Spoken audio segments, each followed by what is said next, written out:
From storyflo, this is your daily audio brief. Brock here, July 29th.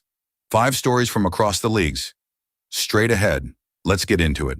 First from Sky Sports, who needs late Solheim Cup push for Europe at AIG Women's Open?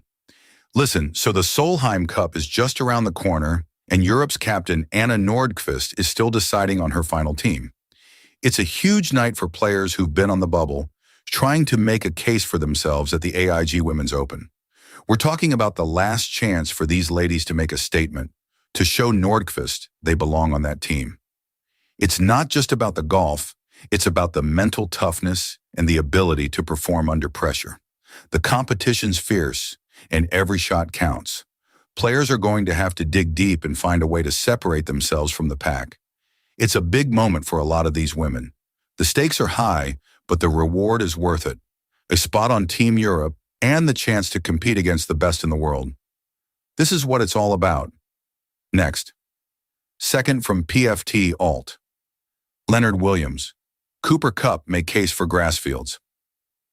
The NFLPA's PR push for grass fields should focus less on making a broad brush effort to shame the owners into choosing a better surface, and more on getting specific teams to flip.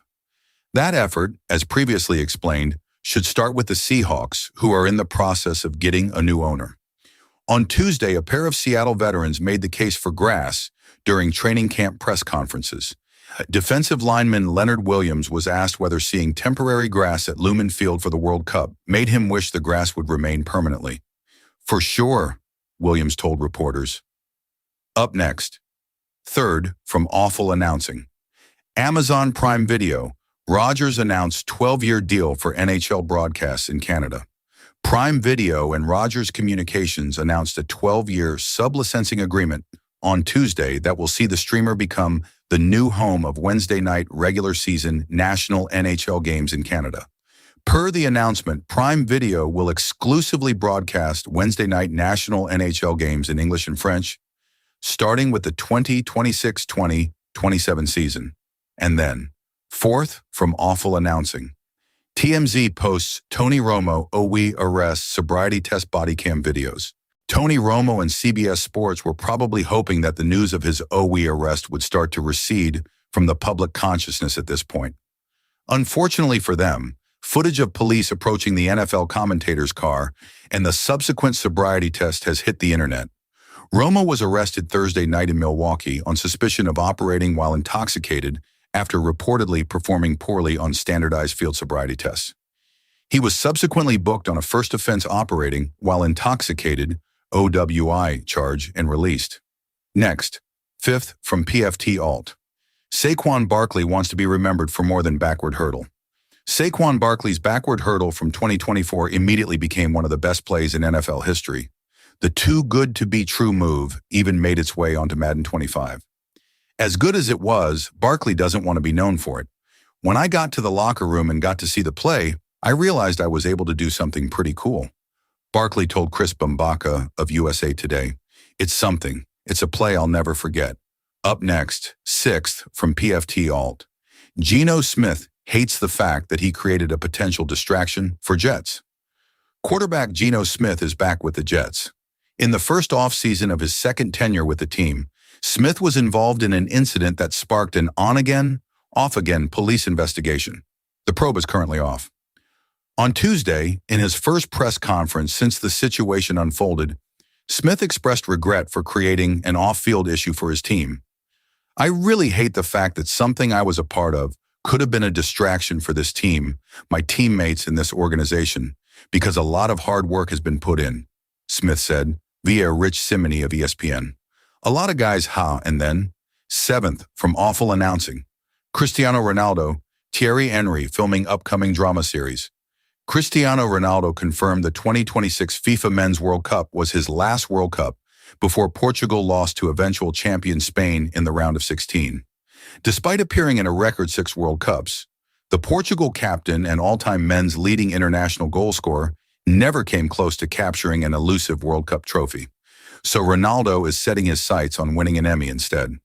British tabloid The Sun was first to report Ronaldo, 41, as an executive producer and star of a forthcoming scripted drama series, day one. Next, 8th, from PFT Alt. Body cam video of Tony Romo arrest is released. The video from the arrest of former Cowboys quarterback and CBS analyst Tony Romo has emerged. TMZ has obtained and published body cam video and audio from both his initial traffic stop and his field sobriety test. The first video shows his initial traffic stop. After Romo is told that he needs to submit to a field sobriety test, Romo repeatedly asks if he can call his lawyer. The deputy repeatedly tells Romo he can't. He then appears to proceed with the call. Up next, 9th, from awful announcing, C.J. Gardner-Johnson dismisses idea Joe Brady told him to shut down locker room livestream.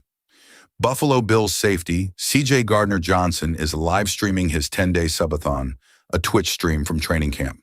On the first day, Bills head coach Joe Brady shut it down after a brief appearance by quarterback Josh Allen. Brady told Gardner-Johnson to be mindful of the locker room and his teammates. Gardner-Johnson claims Brady never said he couldn't stream, just to be mindful of the space.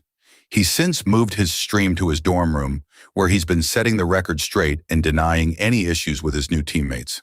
Gardner-Johnson says Bills general manager Brandon Beane didn't care about the live stream, and if any teammates are bothered, they should just stay out of his way. He's not alone in his streaming endeavors. Teammate Dion Dawkins also appeared on his stream before going live on his own. Gardner-Johnson's main focus is winning the Super Bowl with the Bills, a goal he achieved with the Eagles in 2024. And then, 10th, from awful announcing. Jamel Hill defends Ryan Clark over ESPN departure reaction. I knew exactly what he was going through. Jamel Hill is standing by Ryan Clark after his departure from ESPN. She knows exactly what he's going through, having been in a similar situation herself. Hill spent 2 days with Clark and says she understands why he's upset.